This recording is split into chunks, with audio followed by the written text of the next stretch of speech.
Welcome back to another video. Today we're going to be looking at what locomotives you can buy under $100. With every brand here from 60s to about the 90s and a couple of locomotives that you can buy for under $100 on Amazon today. We'll be looking at what locomotive is right for you on how to build a budget layout. So first up, we have a River Rossi engine. River Rossis are really tough locomotives. This one I got for $35, and it runs really well, but it's got 6 axles, but only 2 of them are powered. But it's still a good looking engine, and I'm gonna see if it can pull this 6-car consist.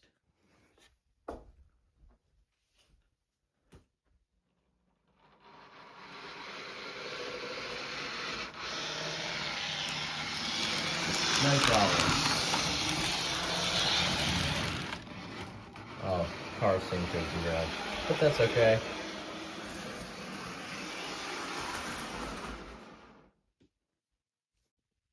Alright, here we have an Ather Blue Box. This is the toughest engine you can buy for 30 bucks. I got this one for like less than 20. Forgot what it was, but I know it was less than 20. And this engine is all-wheel drive, which is not something many engines and many companies did with model trains back then.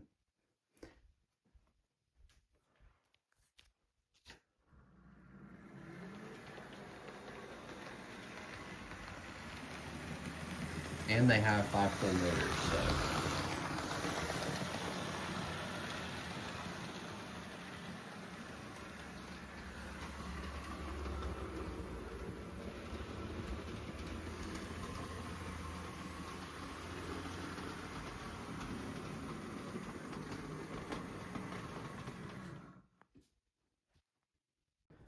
Next up, we have an AHM RS3. So this engine is, most AHMs are not all-wheel drive. However, this one is all-wheel drive. I actually have 3 of these. 1 in the Burlington Northern paint scheme and 2 in the Southern Railway paint scheme. But this engine, when I got it, it was like $15 and it started up right away. It was ready to go. I'm gonna see how this engine performs.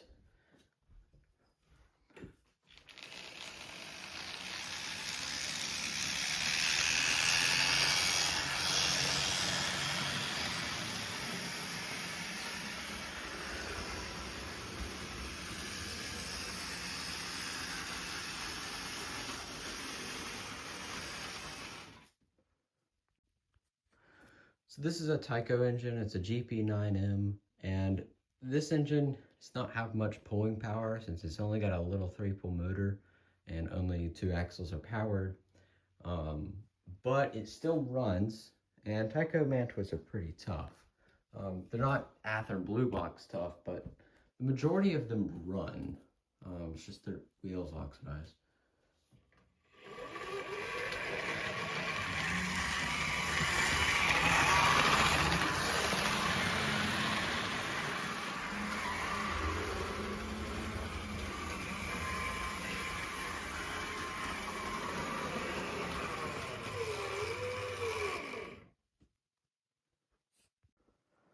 Next up, we have a Lifelike GP38-2. They also have 3-pole motors, and their wheels also love to oxidize, but they're pretty tough engines. They've not got much pulling power, but they are timeless, and they're really cheap. They're probably some of the cheapest engines. Besides Bachmann, I would say they're the cheapest ones. You can get them for like $10 or less. I got this one actually for $5, so.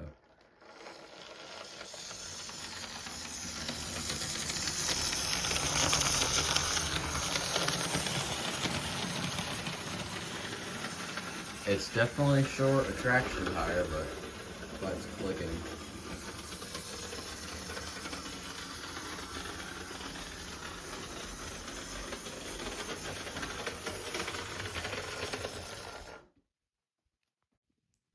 Alright, this is a Bachmann engine from the 80s. And if you've heard of these engines, you know their problems. So this one, like every other one from the 80s, has cracked gears. They've got tiny 3-pole motors, probably smallest motors out of all the companies who made model trains, and the most unreliable. I'm actually surprised this thing works. I actually have 2 of these engines. That's one of them. This one does not run. It was converted into a dummy unit about 2 years ago. Serves good as a dummy unit, not much else. But this engine is not very fast. This is pushing it with how many cars it can pull. So watch this. I also got this engine for $5, just like the Lifelike. I got them together at a train show. Oh wow, it's not even starting full power. Okay, I'll just give it a little nudge.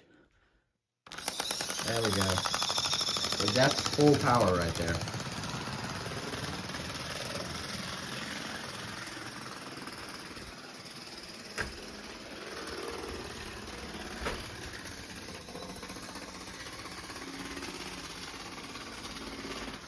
You can hear the clicking noise. You can definitely hear the cracked gears in there. It's only a matter of time before this actually split in two. Bachmann does not make replacement parts.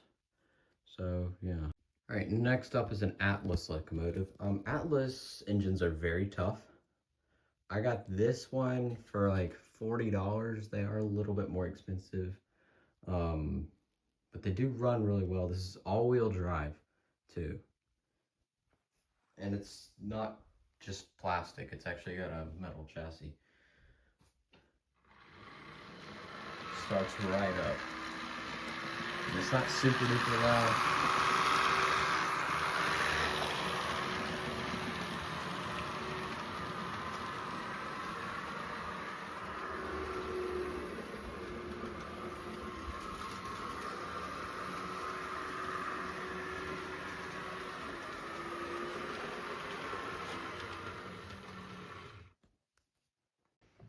Next up is going to be our newer locomotives. This engine is probably about 8 or 9 years old. This was my first engine, and I got it in the Bachmann set, starter set.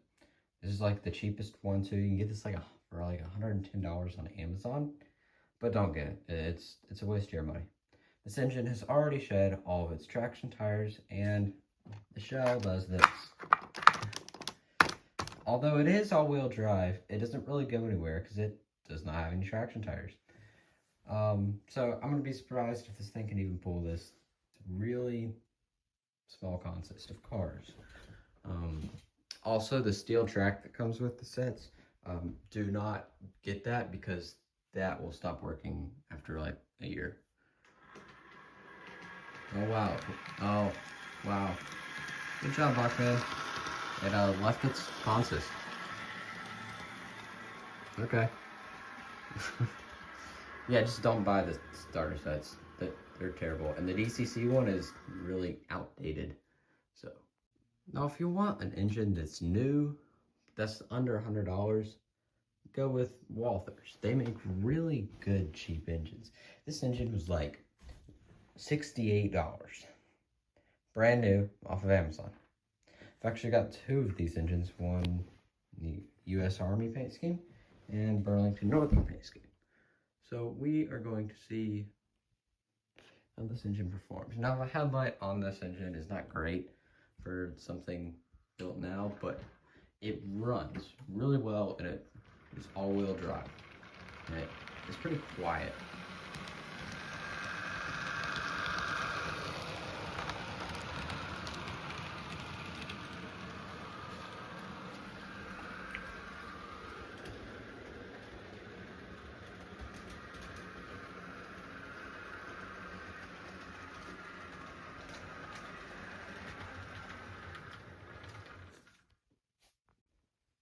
So this is a Walthers engine. It's a GP15-1. You can get this one for $80, $85 on Amazon new. There's a variety of paint schemes you can get this in.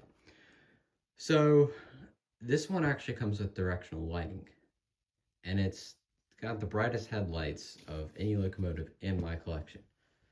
And I've had this thing for a number of years, and it runs awesome. And this engine is just a phenomenal runner.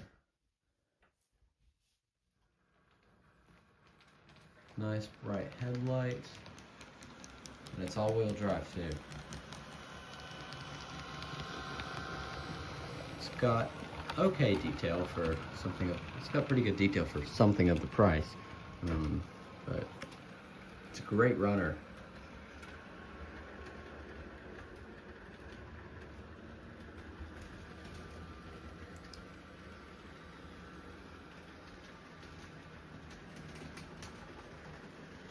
Now, the only problem I did have with this engine once is, one time I was running it, and every time I would run it, front truck would derail, but the whole gearbox started to separate itself, and it like come off, and I realized that later, and I had to open up the gearbox and fix everything.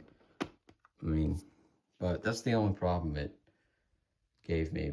For a beginner, that would probably be a big problem, because they wouldn't know how to fix this. But